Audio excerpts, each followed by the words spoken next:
Sisterhood is one of the rare films from the region of Southeast Europe dealing with the sort of taboo theme of the violation of privacy, its dangerous consequences, the violence occurring out of it.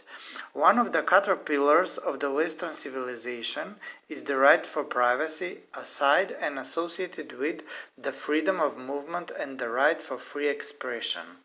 However, those same academics claim that this is the reason why Western societies, when compared with the others, are much less developing into dictatorship or totalitarian systems.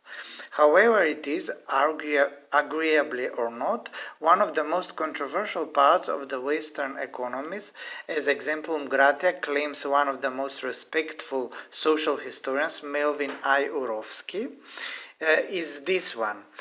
As an outcome of the link between the modern technologies and the social networks, the social researches in regard the right for privacy are again in the spotlight. The law historians claim that in the modern developed Western societies, the constitutions actually don't have prerogative in protecting the privacy, but solely the right for private property. Later, in the light of the methodologies of the consecutive law, which forms and predicts the future legal patterns by observing the juridical cases in the past, arising from the regulation and from the other laws, possibly tangling the issue of privacy, certain measures, amendments, and regulations were added. If we analyze the laws in different states in USA, as well as those in the EU countries, we can see that the regulations and the laws indeed vary a lot in different countries. In this sense, France is considered the most developed democracy since the right for privacy is placed on the highest level. Exemplum gratia, neither paparazzi nor liberal journalist researches are allowed in this country. On the other hand, many countries from Eastern Europe have very ambiguous regulations regarding the issues of privacy protection and are considered as somewhat hybrid democracies. However, the author of these lines doesn't fully agree with this generalization, since the ambiguous legal frame about the right for privacy can reduce the normal, the open-minded communication between the citizens, as an outcome of which we can see one hybrid or even two totalitarian patterns of communication behavioral in both aspects. Namely, the over-controlled communication in regard of some issues can be considered private, can reduce the free communication, and can result in controversial legal solutions. Exemplum gratia, the case of the hybrid vehicles which were monopolized in whole Europe with the help of the French President Macron and some other EU public figures, is considered as private endeavor, entrepreneurship of the President, which he, as any other citizens may have, so the journalists don't have full access for this case. President Macron just said he wanted to protect the environment. On the other hand, the possibility for the interpretation of the legal frame in regard to privacy as dualistic one gave the possibility for the hybrid democracies in this country to violate, partially or entirely, the right for privacy and or private property of the political opponents of the hybrid regime.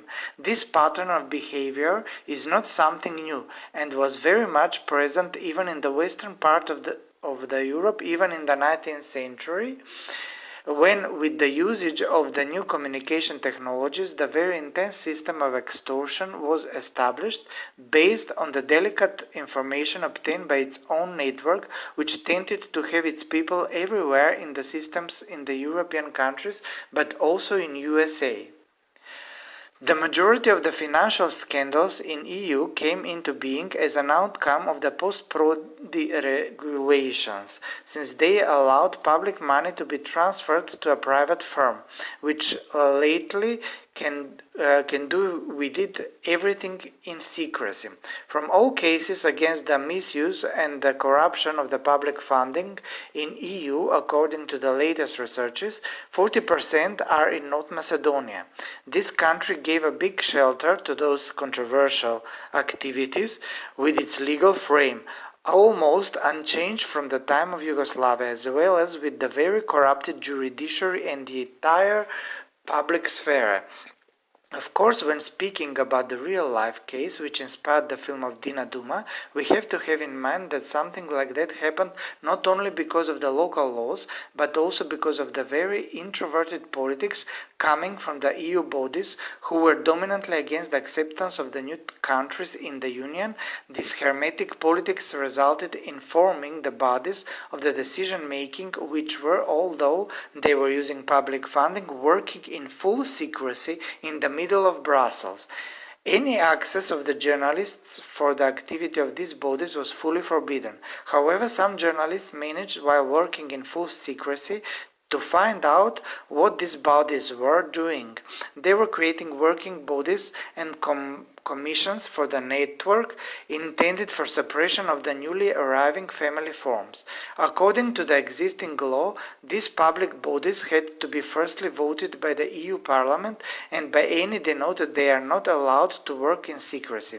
Let us not forget that all of the attacks and murders of the journalists which happened in the latest period are connected with the researches of the misuse of the public funding by EU and their possible connection with the mafia. So this is important to be underlined when we mule about the real-life case on which the film of Dina Duma was partially based. That the real-life event happened not only because of the bad law frame in North Macedonia, but also because of the bad guidance and the bad cultural influence arriving straight from Brussels. In fact, as it was elaborated afore, those bodies in Brussels were using public money and as private donations, were processing them as private entities without communicating no entity about this, so that they will stay outside the public eye, although by the law and by the European Constitution they were obliged to do the opposite. In the public debates about the film Sisterhood was stated the screenplay was inspired by one real-life case which happened in an elite high school, as stated by the local media, when the real-life scandal happened. Unfortunately, there were so many similar cases before and after that one. This should be underlined when we are analyzing the communication patterns in North Macedonia, because due to this partiality in the up-to-date researches, it is not as visible as it should be that most of these communication threads are coming from the hybrid installments whose roots can be located mostly in Russia and China. We cannot fully comment nor analyze these happenings that directly influenced this film, since the ones that predicted and the ones in the time shortly after were heavily controlled by the totalitarian sphere of Nikola Gruevski. During his rule, the state could interfere in everything, including the phone calls, who can call who, and in the selection of the guests of the TV transmissions. However, we can tackle this issue after the fall of the government of Nikola Gruevski, since that same activity didn't stop up until today. What was the role of the intellectuals during this period? Of course, to support the regime of Nikola Gruevski, as they were all afraid from his repression, violence. If we examine the intellectuals in the times of totalitarianism, we can see how fragile and immoral human nature really is. As a matter of fact, the cognitive sciences are defining that there is no usage of any kind of knowledge, experience, nor education if those are not accompanied with ethics, honesty, courage. Much of this influenced the events of a sort present in the film Sisterhood. In this period of time, there were so many useless, controlled debates on television moderated by the ever-present corrupted journalists. Some of the intellectuals who work in the current government too were on these transmissions, gave quotes such as, "In decent countries people have at least their privacy protected while in high school." An experienced communications specialist can define this quote as spam, because not only the teens, but all should have their privacy protected. From the information above, we can see that the animalistic, violent tendencies present in the film are an output of the system that communicated and still communicates through in much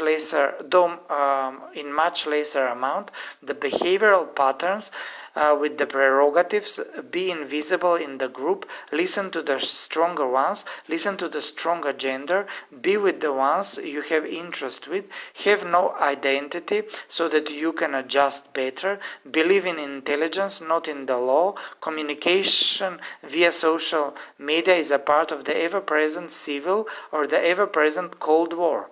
In the last one, we can see that the direct cultural attack done by the hybrid installments, since the social networks or the social media is a powerful tool for improving the democracy in the hands of the responsible citizens when used properly. Maybe it sounds paranoid, but it is real that somebody, through the violence, hate speech communication as presented in this film, is managing to destroy the caterpillars of the democracy, which are the group gatherings, the friendships, the solidarity, the human understanding, the tolerance. On the contrary, when occupied by those hate installments, the social networks are producing the behavioral patterns as presented in the film, which are similar to those from the dictatorial, scary regimes, such as the fascism, Nazism, or communism, in which all people should be subdued to the standards of those who are the most. The most are not necessarily the smartest, the best educated, the honest, certainly not the most ethical ones, but they usually are the richest, the most selfish, and the most violent ones. This film is very precisely depicting us the situation in which the people are changing, in which they don't care a lot about their knowledge, nor about their image, but they are really into their appeal like the animals when ready to mate. The violation of privacy in the communication system, the case of the film Sisterhood by Dina Duma, is a delicate depiction of the functionalism of the alter ego when under fear.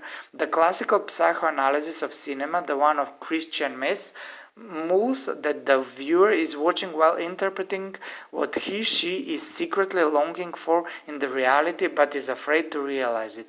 The fear amongst people is now invisible, and it is not impossible to be presented nor heard about it anywhere, as it doesn't really exist. One can be now prosecuted just by the newly established networking systems. Friendships, communities, cultural groups, as once very present in the Western societies, can no longer find their counterpart in the reality as once perceived in the developed economies.